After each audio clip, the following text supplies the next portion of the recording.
Radhe Radhe students, welcome to my channel. आज हम इस वीडियो में मैथ का प्रीवियस ईयर क्वेश्चन जो 2024 में आया हुआ पेपर डिस्कस करेंगे, जो सीटेट एग्ज़ाम का है। सीटेट एग्ज़ाम का ये पेपर 1 का है, पेपर 1। तो चलो देखते हैं क्या क्या क्वेश्चन है और 30 में से आपका कितना करेक्ट हो रहा है कमेंट बॉक्स में भी ज़रूर बताना। पहला क्वेश्चन है 12,000 प्लस 1300 प्लस 210। इसको अगर आप ऐड करेंगे तो कितना बनेगा? 12,000 तो लिख लेते हैं 12,000। तो 12,000 देखो 12,000 प्लस 1300, तो ऐसे लिखेंगे 1300 प्लस 210 मतलब 20। तो इसे अगर आप ऐड करेंगे तो कितना बनेगा? 0 2 3 3 1, तो 13320, 13320 जो कि ऑप्शन 4 में है। नेक्स्ट क्वेश्चन में चलते हैं। 1 करोड़, तो 1 करोड़ किसके बराबर है? पहले लिख लेते हैं 1 करोड़। 1 0 0 0 0 0 0 0, तो ये किसके बराबर है? 10 मिलियन के बराबर है, 10 मिलियन। 33 में चलते हैं। Which of the following resource is best suited to explain the concept of decimal? तो जब हम कॉन्सेप्ट डेसिमल का कॉन्सेप्ट बच्चों को पढ़ाते हैं, कौन सा अच्छा तरीका है डेसिमल पढ़ाने का? नंबर चार्ट नहीं, नंबर चार्ट से हम डेसिमल नहीं सिखा सकते, ये सुइटेबल नहीं है। डाइन्स ब्लॉक आपको मालूम होगा, ऐसा रहता है, ये 1 का प्लेस रहता है, ये 10 का प्लेस रहता है, ऐसे सीखते हैं बच्चे। तो ये डेसिमल प्लेस सीखने का अच्छा तरीका है। टेलर्स अबाकस, तो ये प्लेस वैल्यू अबाकस जो है, क्या आपका प्लेस वैल्यू और डेसिमल नहीं, प्लेस वैल्यू और काउंटिंग के लिए इस्तेमाल होता है, तो ये भी नहीं है। ग्राफ पेपर जो है, ये भी आपका डेसिमल पार्ट को हम विजुअली देख के सीखते हैं। तो डाइन्स ब्लॉक और ग्राफ पेपर आपका करेक्ट आंसर हो गया, जो कि बी और डी ऑप्शन 3 में है, करेक्ट हो जाएगा। 34 में चलते हैं अभी। Which of the following letters has no line of symmetry? कौन सा लेटर में लाइन ऑफ सिमेट्री नहीं हो सकता? लाइन ऑफ सिमेट्री का मतलब क्या है? अगर आप एक लाइन खींचते हैं उस लेटर के थ्रू, तो वो इक्वल पार्ट में डिवाइड हो जाता है। जैसे एक्स लिखा है, अगर हम ऐसे भी उसका लाइन अगर खींच देंगे तो ये इक्वल पार्ट में डिवाइड हो रहा है। इस साइड जो दिख रहा है, इस साइड भी सेम दिख रहा है। और ए जो है उसे भी देखो, अगर हम ऐसे एक लाइन खींचते हैं तो इस पार्ट में जैसा लिखा है, इस पार्ट में भी वैसा ही लिखा है। तो ये भी हो सकता है, ये भी हो सकता है। अगर एम में भी एक लाइन खींचते हैं, ये भी दोनों इक्वल पार्ट में डिवाइड हो रहा है। लेकिन जो एल है, ये लाइन ऑफ सिमेट्री नहीं है, क्योंकि इक्वल पार्ट में ये डिवाइड नहीं हो रहा है। तो ऑप्शन 2 हो जाएगा करेक्ट। यहाँ पर पूछा था नो लाइन ऑफ सिमेट्री कौन से लेटर में होगा, तो ऑप्शन 2 हो जाएगा करेक्ट। नेक्स्ट चलते हैं 35 में। In a certain week the number of patients in a dental clinic was as follows. कितने पेशेंट आ रहे हैं एक डेंटल क्लिनिक में, वो दिया गया है। मंडे 25 पेशेंट आ रहे हैं, ट्यूसडे को 38, वेडनेसडे को 45, थर्सडे को 18, फ्राइडे को 36, सैटरडे को 39 पेशेंट आ रहे हैं। तो based on above table choose the wrong statement. कौन सा स्टेटमेंट जो दिया गया है वो रॉन्ग है वो बताना है। Total number of patient was 200, तो सभी को आप अगर ऐड करेंगे तो कितना होगा? अगर सभी को हम ऐड करते हैं तो चलो 8 5 13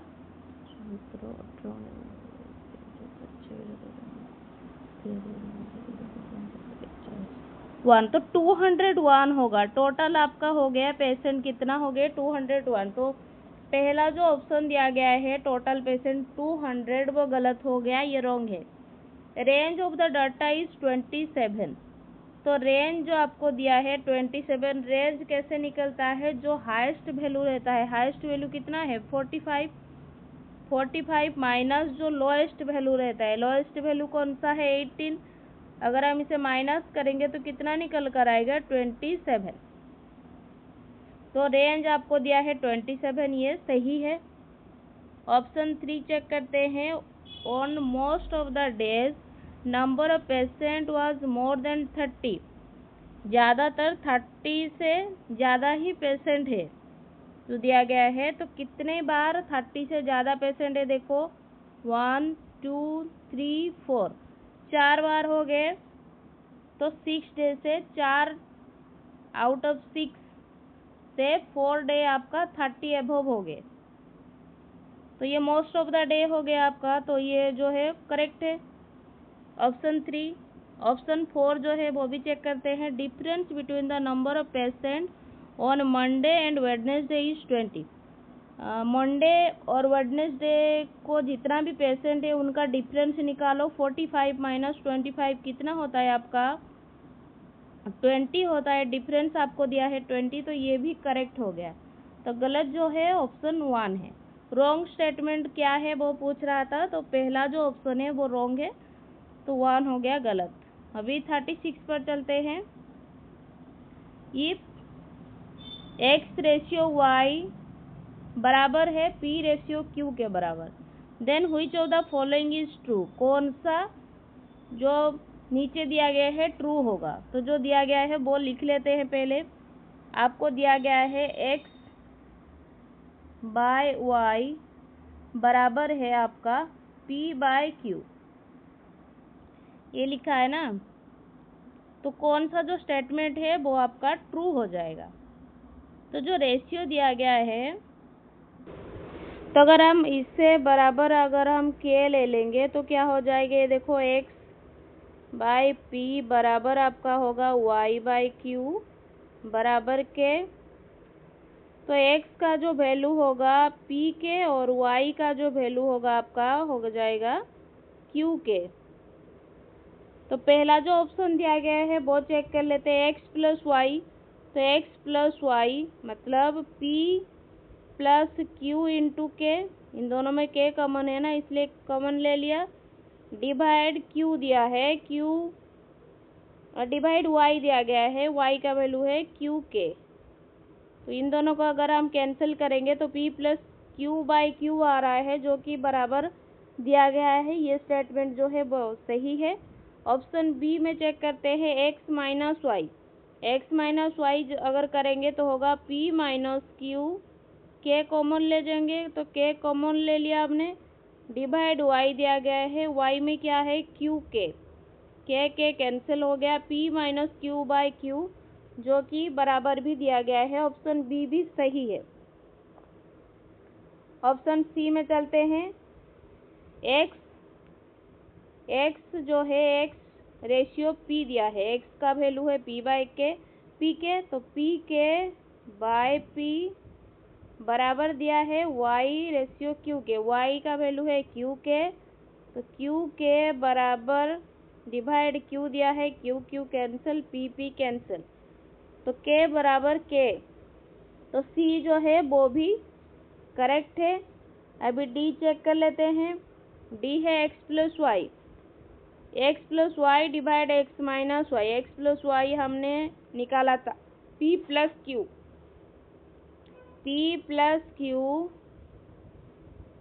बाय ये k है, यहाँ पर डिवाइड है p माइनस क्यू।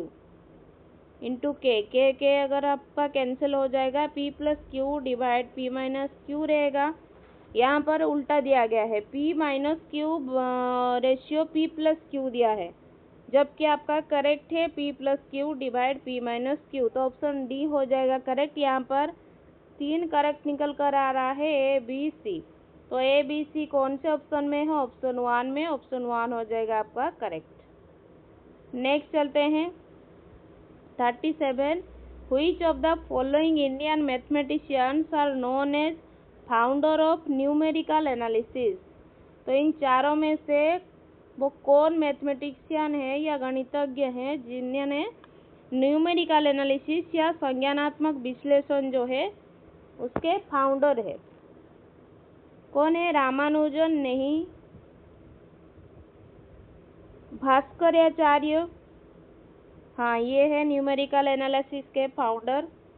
बरहामीर नहीं, ये भी नहीं है। आर्यभट्ट ये सही है। तो ऑप्शन 2 और 4 जो है वो करेक्ट है, जो कि आपका ऑप्शन 3 में है। ऑप्शन 3 हो जाएगा करेक्ट। अभी 38 क्वेश्चन पर चलते हैं। क्या दिया है? Which of the following statement is और आर ट्रू अबाउट नंबर्स? 4 जो ऑप्शन दिए गए हैं, कौन सा स्टेटमेंट करेक्ट है नंबर को लेकर? पहला दिया गया है all positive integer are whole number. तो जो पॉजिटिव इंटीजर कहाँ से शुरू होता है आपका?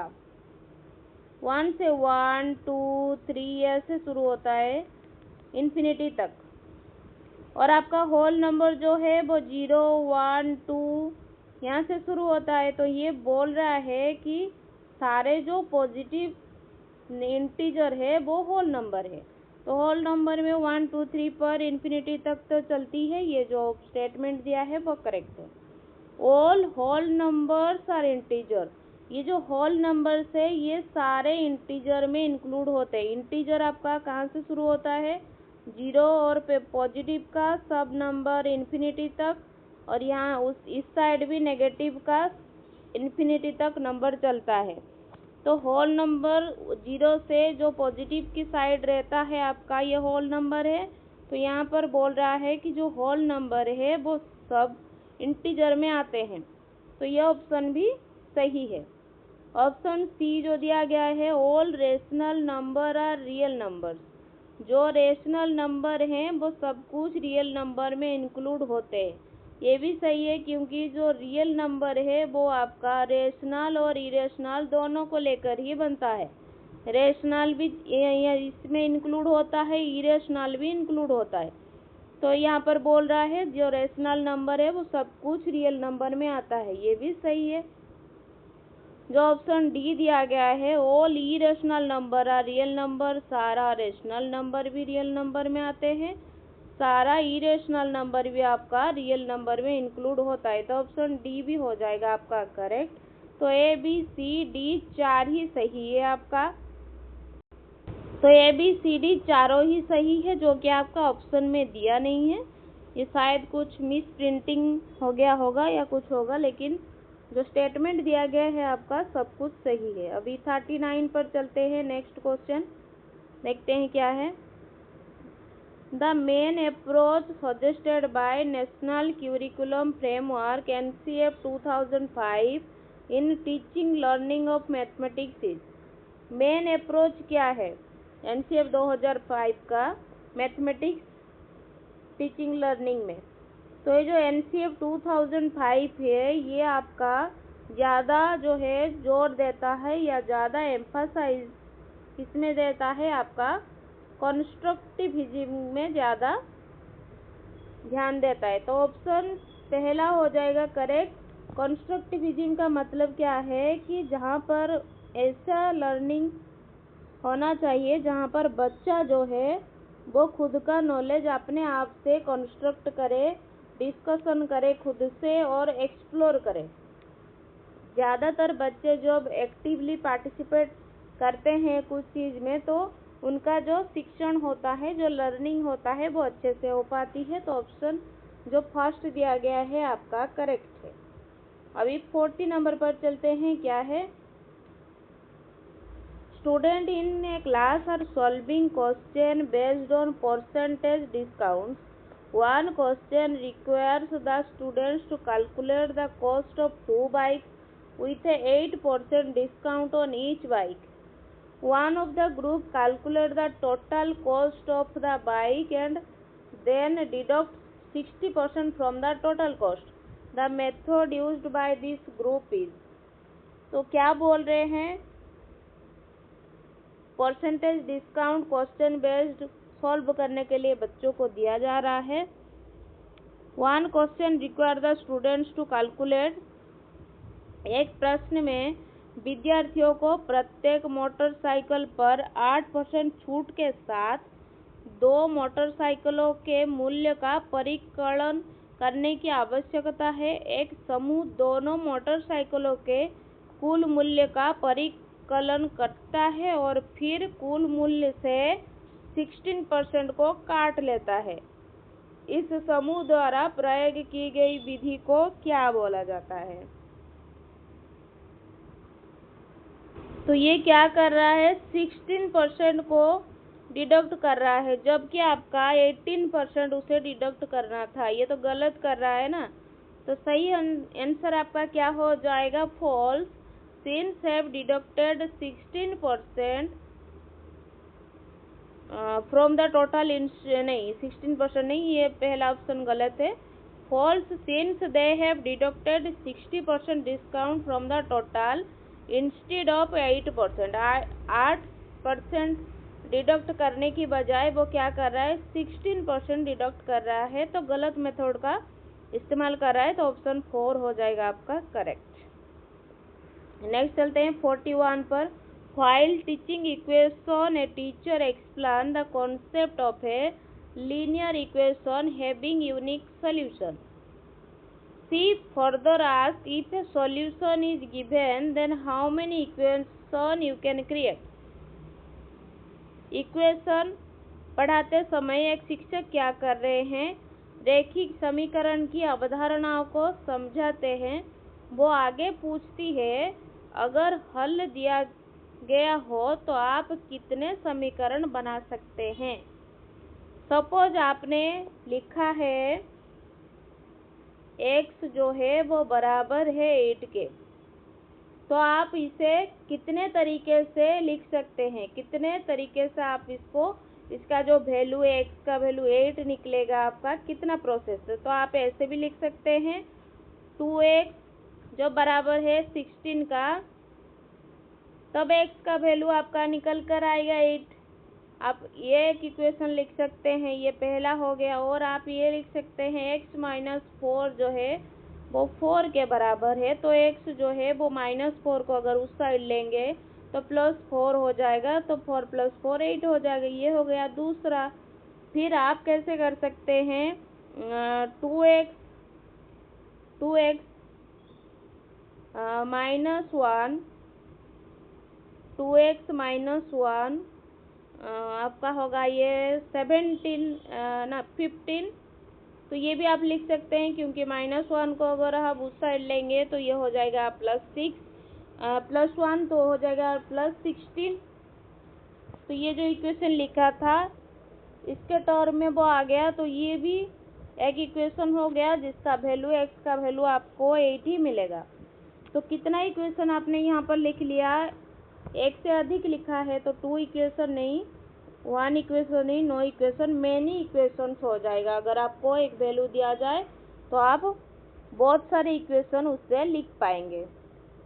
42 पर चलते हैं अभी. 2 columns are given as shown below. 2 column आपको दिया गया है, आपको कॉलम 1 और कॉलम 2 को जोड़ना है.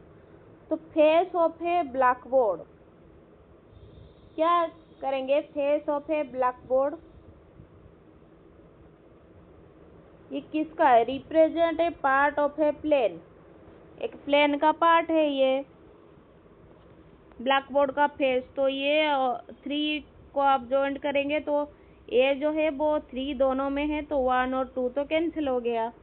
अभी सेकंड में चलते हैं. लाइन हैज, एक लाइन में क्या होता है, एक लाइन में ऐसा भी हो सकता है, ऐसा भी हो सकता है, ऐसा भी हो सकता है, ऐसा भी हो सकता है. लाइन कितना भी हो सकता है, कैसे भी हो सकता है, क्योंकि उसने कुछ भी दिया नहीं है कि इतना सेंटीमीटर का आप लो लाइन, तो इसका नो डेफिनाइट लेंथ, इसका कुछ लेंथ नहीं है, जो कि ऑप्शन 4 में आप में दिख गया। बी जो है वो आई वी के बराबर है।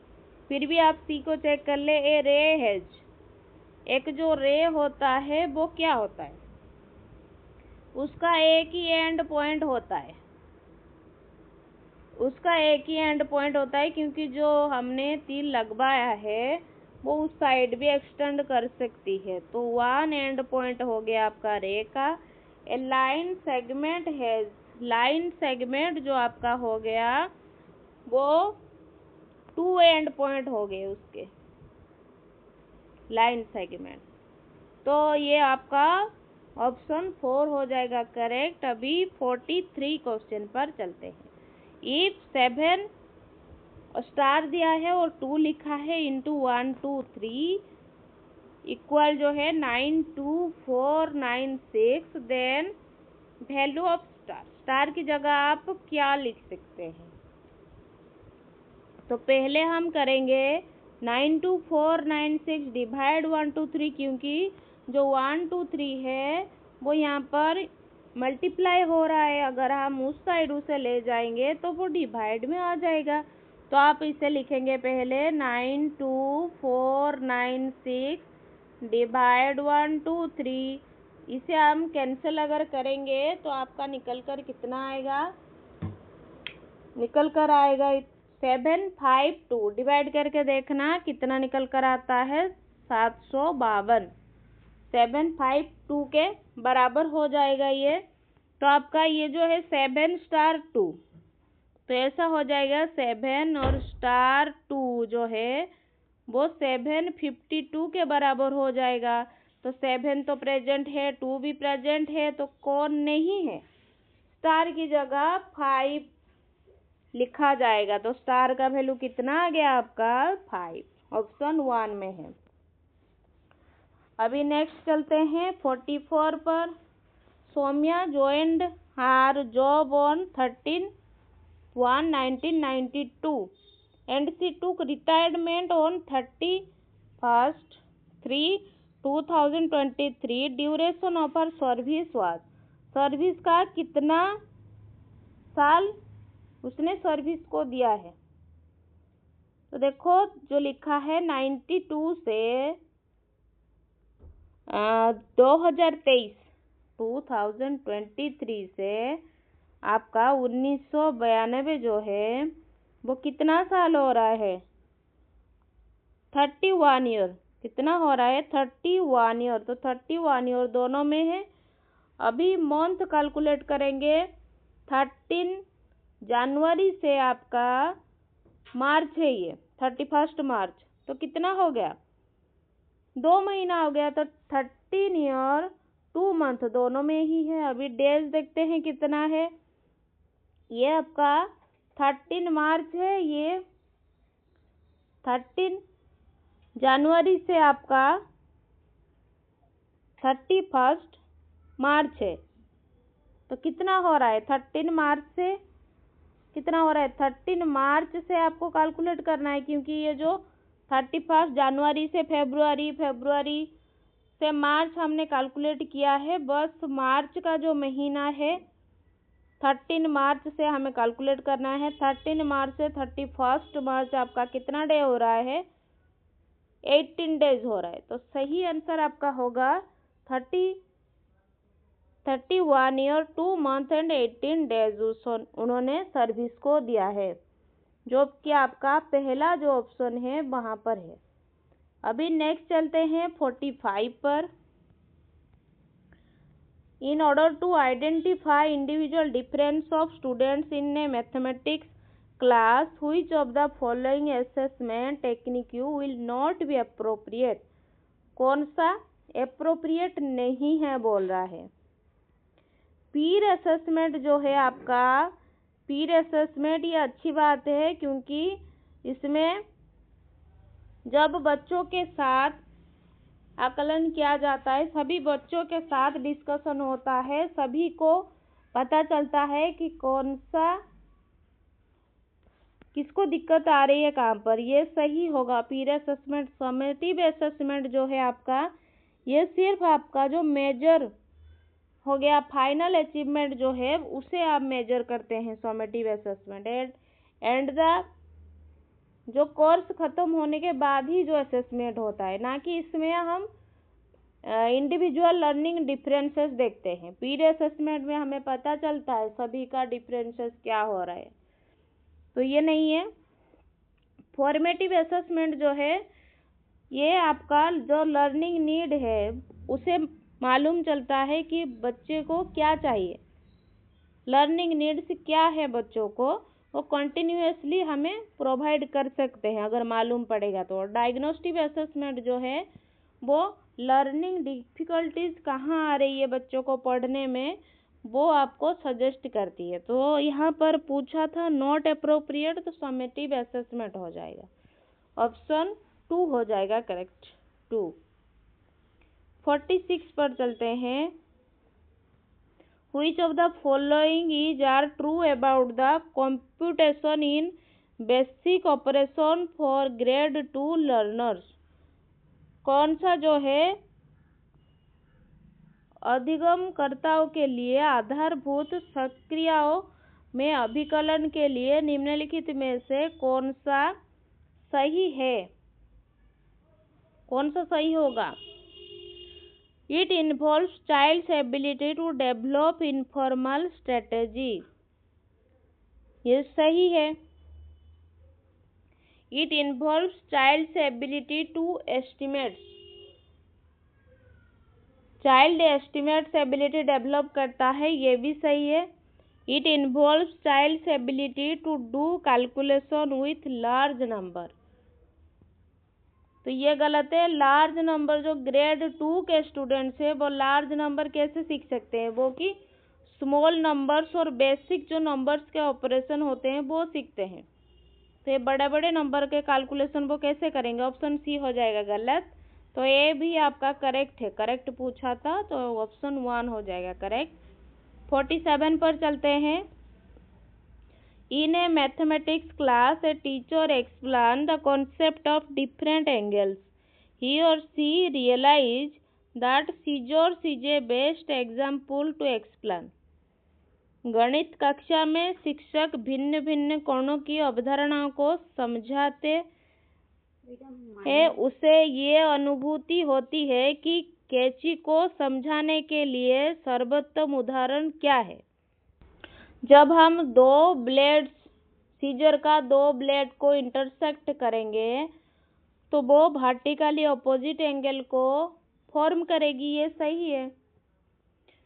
लीनियर पेयर ऑफ एंगल्स जो दिया गया है ये भी सही है। Corresponding angles, corresponding and alternate angle require parallel line, so they are not represented by scissors. Parallel line उसमें होगा, ना कि इंटरसेप्ट जो करेंगे उसमें आपको पता चलेगा। अल्टरनेट एंगल जो दिया गया है आपको, ये भी नहीं, अल्टरनेट एंगल कैसे दिखाया जाएगा। तो ए और बी जो है आपका ऑप्शन करेक्ट हो जाएगा। ए और बी कहाँ पर है, ऑप्शन 2 में है। 47 का 2 जो है वो करेक्ट है। अभी 48 पर चलते हैं। 1 2 3 3 2 1 0 को डिवाइड करेंगे 5 5 5 5 और फिर उससे 2 2 2 को माइनस कर देंगे तो ये किसके बराबर होगा। तो पहले हम क्या करेंगे,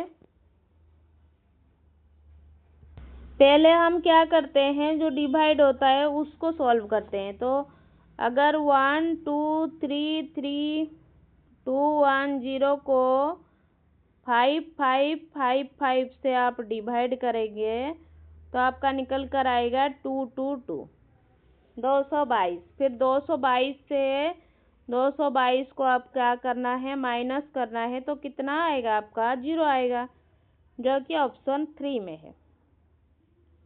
अभी 49 पर चलते हैं। Arrangement of fractions in decreasing order, decreasing order में आपको लिखना है। पहले बड़ा लिखना है, उसके बाद उससे छोटा, फिर छोटा, फिर छोटा, इससे आपको अरेंज करना है। तो पहले क्या करेंगे, हम जो फ्रैक्शन आपको दिया गया है उसे हम डेसिमल में कन्वर्ट करेंगे।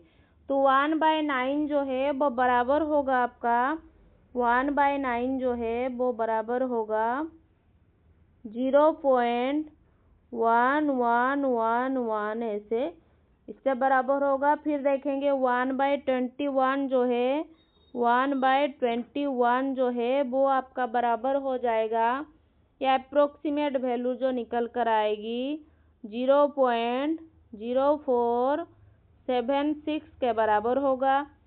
फिर हम देखेंगे 3/7, 3/7 जो है वो आपका बराबर होगा, या अप्रोक्सीमेट वैल्यू जो निकल कर आएगी इसका 0.4286 इसके बराबर होगा। फिर देखते हैं 12/63, तो 12/63 जो है वो आपका किससे बराबर होगा,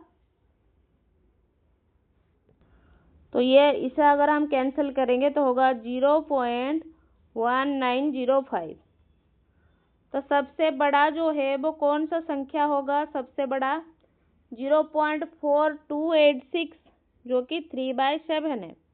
तो बड़ा है आपका 3/7 जो कि दोनों ऑप्शन में है।